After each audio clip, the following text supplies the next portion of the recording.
Hello नमस्कार तपाईहरुलाई म आजको यस भिडियोमा तपाईले प्राइमरी मार्केटबाट आइपिओ भरिराख्नु भएको होला र तपाईलाई आइपिओ परिरहेको पनि होला र अब तपाईलाई त्यो परेको आइपिओ बेच्नको लागि तपाईले सेकेन्डरी मार्केट प्रवेश गर्न पर्ने हुन्छ। त्यसको लागि हामीले ब्रोकर एकाउन्ट खोल्न पर्ने हुन्छ जसलाई टीएमएस एकाउन्ट पनि भनेर भनिन्छ।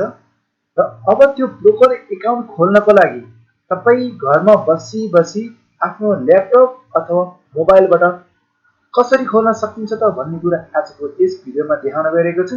त्यसको लागि सुरु गरौँ। त्यसको लागि मैले क्रोम ब्राउजर खोले। क्रोम ब्राउजर खोलिसकेपछि यो गुगलमा सर्च गर्ने ब्रोकर इन नेपाल यो सर्च गरे भने यो फर्स्टमै छ। यसमा शेयर संसारको लिंक छ। यसमा ब्रोकर लिस्ट यसमा गएर हेर्नु होला। यसमा नेपालमा जति पनि ब्रोकरहरु छ त्यो सबै यसमा आउँछ। यसमा छ यो सिरियल नम्बर भयो यो ब्रोकर नम्बर 1 2 3 को यसरी छ। यो ब्रोकरको नेम तिनीको एड्रेस यसरी अरु पनि छ। उदाहरणको लागि एक्जाम्पलको लागि ब्रोकर नम्बर 32 को एकाउन्ट खोल्छु। ब्रोकर नम्बर 32 हेर्नको लागि यसको अफिस एउटा काठमाडौँमा छ अर्को पोखरामा छ। कम्पनीको नाम छ प्रिमियर सिक्युरिटीज कम्पनी लिमिटेड। अब ब्रोकर एकाउन्ट खोल्नको लागि यसलाई ब्याक गर्दियौ। फेरि यो गुगलमा broker list Nepal PDF search गर्ने। सर्च गरिसकेपछि फर्स्टमा आउँछ Nepal stock broker new TMS URL list. यसलाई ओपन गर्ने। ओपन गरिसकेपछि यस्तो खाले पीडीएफ फाइल आउँछ। यसको लिंक मैले तलपट्टि डिस्क्रिप्सनमा पनि राखिदिएको छु। तपाईले त्यो लिंकबाट डाइरेक्ट खोलेर हेर्न सक्नुहुन्छ। यसरी खोलिसकेपछि यसले आउँछ यो सिरियल नम्बर भयो यो ब्रोकर नम्बर 1 2 3 को फाइल र तिनीहरुको लिंक चाहिँ यसरी यूआरएल। एक्जाम्पलको लागि मैले ब्रोकर नम्बर 32 प्रिमियर सिक्युरिटीजबाट एकाउन्ट खोल्ने हो भने ब्रोकर नम्बर 32 र त्यसको लिंक चाहिँ यसमा क्लिक गर्ने। क्लिक गरिसकेपछि यसरी खुल्छ। र यदि तपाईले ब्रोकर एकाउन्ट खोलिसक्नु भएको छ भने तपाईले युजर नेम र पासवर्ड हालेर खोल्ने हो। र अहिले हामीले ब्रोकर एकाउन्ट बनाउन जाँदै छौं। त्यसैले यो न्यू रजिस्ट्रेसनमा जाने। न्यू रजिस्ट्रेसनमा गइसकेपछि यसमा आउँछ। यसमा छ 6 वटा स्टेप छ। यो 6 वटा स्टेप हामीले कम्प्लिट गर्न पर्ने हुन्छ। यो फर्स्टमा छ general details. General details referred by कसले रिफर गरेको त्यो कोड हाल्ने हो। यसमा पर्दैन। यसमा यस्तो खाले एस्ट्रिक भएको कुराहरु अनिवार्य भर्न पर्ने हुन्छ। एस्ट्रिक नभएको कुरा हामीले नभर्दा पनि के फरक पर्दैन। त्यसैले रिफर बाइ परेन। क्लाइन्ट टाइप यसमा चुज गर्ने। क्लाइन्ट टाइप तपाई कर्पोरेट इन्डिभिजुअल म्युचुअल फन्ड कुनबाट हो त्यो चुज गर्ने। म व्यक्तिगत हो इन्डिभिजुअल त्यसैले इन्डिभिजुअल चुज गर्ने। मेम्बर ब्रान्च तपाईको ब्रान्च चुज गर्ने। काठमाडौँ ब्रान्च अथवा पोखरा ब्रान्च चुज गर्ने। यसरी मोबाइल नम्बर राख्ने। यसमा प्यान नम्बर यदि तपाईसँग प्यान नम्बर छ भने राख्नु होला। मैले राखिन। यसमा इमेल एड्रेस यसरी इमेल एड्रेस राखे। यति कुरा राखिसकेपछि अर्को स्टेपमा जाने। नेक्स्ट गरिसकेपछि अर्को सेकेन्ड स्टेप आउँछ इन्डिभिजुअल डिटेल्स। इन्डिभिजुअल डिटेल्स भर्ने। First name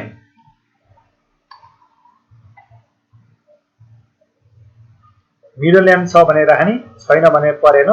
last name gender choose गर्ने। मेल फिमेल अदर्स कुन हो female. Date of birth BS मा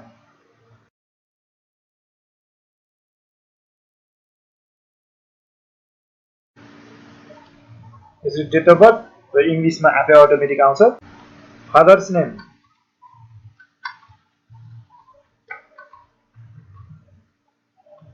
फादर नेम राख्ने। मदर्स नेम आमाको नाम राख्ने।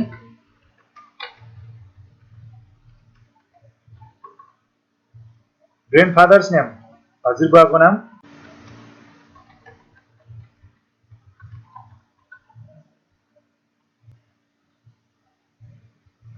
तलपट्टि छ इज एनआरएन तपाई एनआरएन वाला व्यक्ति हो हैन नो। इज माइनर तपाई सानो बालबच्चा हो हैन नो। नेशनलिटी नेपाल नै भइहाल्यो। सिटिजनशिप नम्बर तपाईको नागरिकता number.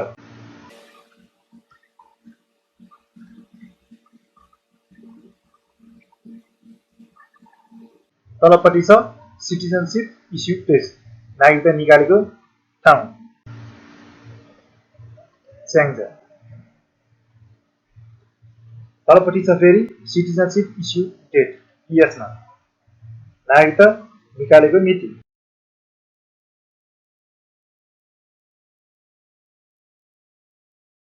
Marital status, married, unmarried, others के हो चुज गर्ने, अनम्यारिड।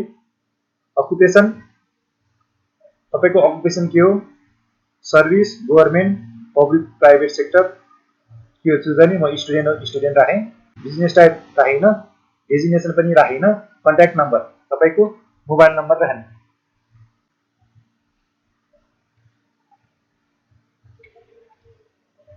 अर्गनाइजेसन नेम राखिनँ, अर्गनाइजेसन एड्रेस राखिनँ, इम्प्लोइ आइडी राखिनँ। फाइनेन्सियल डिटेल्स, तपाईँको फाइनेन्सियल डिटेल्स राख्ने, कति आम्दानी हुन्छ त। मैले अप टु 5 लाख राखेँ।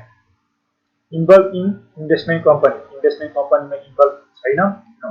यति कुरो भरिसकेपछि यसलाई फेरि नेक्स्ट गरिसकेपछि एड्रेस डिटेल्स राख्ने। यसमा पर्मानेन्ट राख्ने कि टेम्पोरेरी राख्ने। मैले पर्मानेन्ट राखेँ।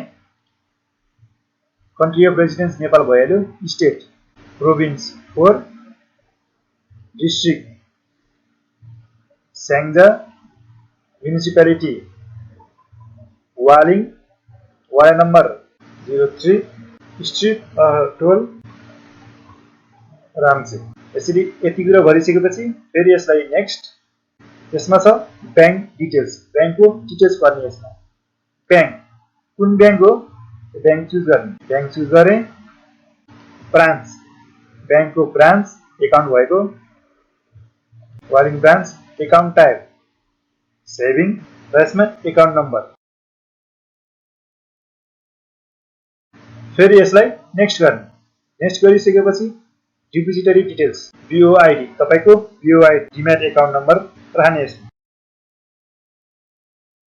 र डिम्याट एकाउन्ट नम्बर राखिसकेपछि यसलाई नेक्स्ट गरिसकेपछि मनी लन्डरिङ प्रिभेन्सन छ। यसमा are you politician or high ranking official भनेर भनेको छ, no. Are you related to a politician or a high ranking official, no. Do you have a beneficiary, no. Have you been convicted to a felony in the past, no. यसमा सबै no राख्ने। यसलाई फेरि next गरिसकेपछि र यसमा document upload, तपाईँको document upload गर्न पर्ने हुन्छ। यसमा 3टा छ, यो बर्थ सर्टिफिकेट परेन, सिटिजनसिप सर्टिफिकेट र फोटो अपलोड गर्ने। तपाईँले अपलोड गर्ने should be in JPG format, JPG फोटोको फर्मेट हुनुपर्ने हुन्छ। यसलाई अपलोड गरौँ।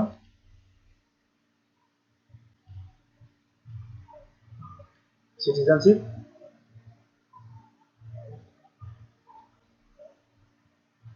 अपलोड भयो। फोटो, यसमा फोटो।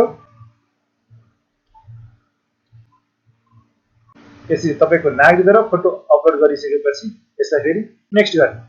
नेक्स्ट गरिसकेपछि त्यसमा आउँछ युजर एग्रिमेन्ट, धितोपत्र कारोबार सञ्चालन विनियमवाली 2017 को विनियम 10 सँग सम्बन्धित भनेर यसमा चाहिँ कुराहरू भनेर भनेको छ। यसमा चाहिँ तपाईँको डिटेल्स आउँछ यसरी हितग्राही खाता नम्बर, यो रहेको प्रदेश, गण्डकी, प्रोभिन्स, जिल्ला स्याङ्जा, भरि नगर इत्यादि गर्न यसरी तपाईँको डिटेल्स आउँछ। त्यसो राम्रोसँग पढ्नु होला।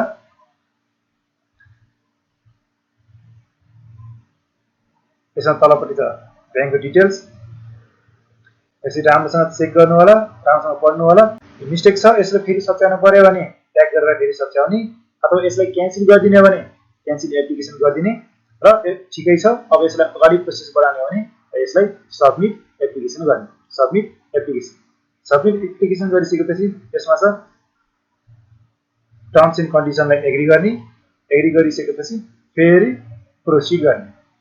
Crime detail creation application, creating new application भनेर भनेको छ। यसमा हामीले कन्फर्म गर्न पर्ने हुन्छ। यसलाई सबमिट गर्ने। सबमिट गरिसकेपछि हाम्रो एप्लिकेसन सबमिट भयो। यसरी एप्लिकेसन सबमिट गरिसकेपछि अबको 24 घण्टाभित्र ब्रोकर कम्पनीबाट हामीलाई हाम्रो एकाउन्ट एक्टिभ भयो भनेर हामीलाई युजर नेम र पासवर्ड सहित हामीलाई इमेल गर्छ, र हामीले त्यो युजर नेम र पासवर्ड हानेर हामीले हाम्रो TMS एकाउन्ट भनौँ अथवा ब्रोकर एकाउन्ट हामीले लगइन गर्न सक्छौँ, र हामीसँग भएको सेयर बेच्न सक्छौँ, र हामीसँग नभएको सेयर किन्न पनि सक्छौँ।